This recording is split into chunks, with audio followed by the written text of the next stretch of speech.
thought we could be saved. We sought to face the sun's wrath and contain it. 4 towers would be built to pull her fury into this place and dispel it.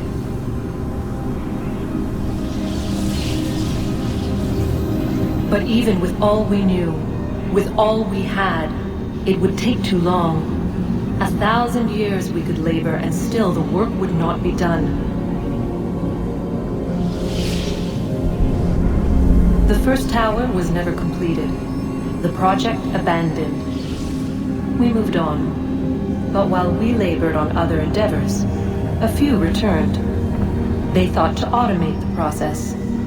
Metal might finish what flesh could not.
If we could not meet the sun's cruel embrace, perhaps we might rebuke it. Already we could generate the fields to protect us in times of strife. But these were small and simple things. To replicate them on a scale the size of a world, we lack the energy to make it so. Half the world, they said then. It is better than none at all. We tried. Again, we failed. A quarter, they asked. Even this we could not do. A sixth, an eighth, a tenth, they cried. The answer was still the same. Perhaps in time a city might be spared. But it was time we did not have. So we moved on.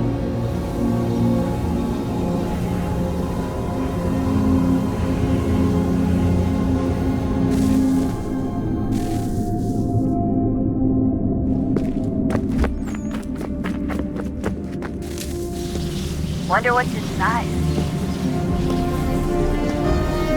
Only one way to find out.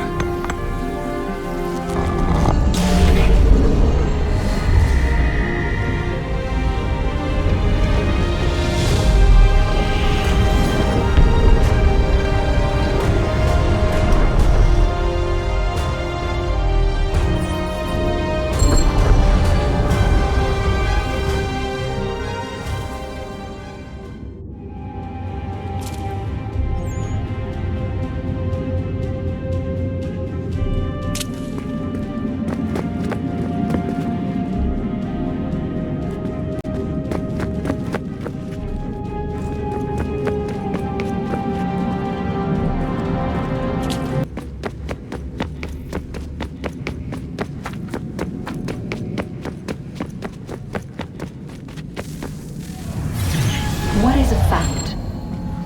Is it fixed? Immutable? Certain in its existence and only awaiting discovery? Or might it be changed? Here we learned the answer and thought that it might save us. They were used to command, to control, to own. But we soon discovered another use. When enough sat in thrall and were told to believe, their thoughts took on form. What was imagined became real. If 100 minds could wish away a wall or create a tree, what might 1,000 do? 10,000? More? Might we change the consensus and will the thread away? We resolved to send one into the sky where it might illuminate us all. Once placed, a sentence would be uttered. Make us safe. In this way, we would change the consensus. We would save the world. But it never came to be. We sent a dozen of them skyward, but there was no way to maintain control, to direct the beam, to enthrall the world, to speak the words. Though this was strange and dangerous, what we tried next was worse.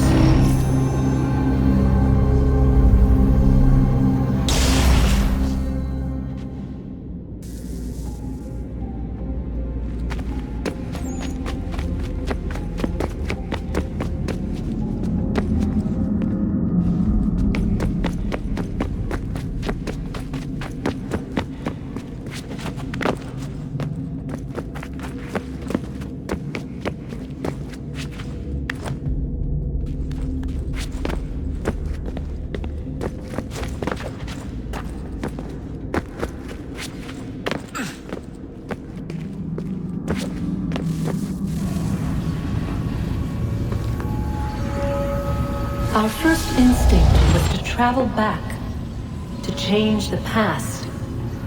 But we could not find a way. But forward, we could look forward. And so here we sought to see beyond ourselves and know what was to come. First we watched to learn if our work would succeed. But the answer was always the same. So we moved on to other things, but she remained.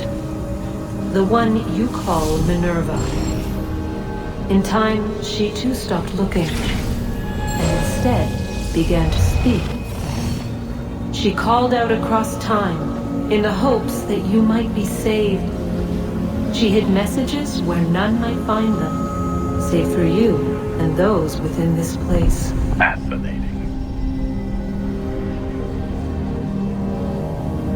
Tired of it. The cryptic warnings, the threats. Just tell us what you want! But they are. We saw the Nephilim there. We seemed like grasshoppers in our own eyes, and we looked the same to them. Imagine trying to explain all this to a 2-year-old, to a grasshopper. When they said the will of the gods was unknowable, they meant it. Literally. I killed her, you know. I killed Lucy. It was the apple, son. It was Juno. I saw what she was. What would happen if I let her live?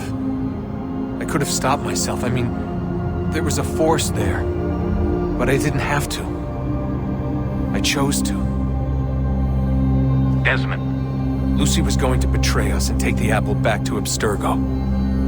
I saw the satellite launched. I saw them turn it on, and then it failed.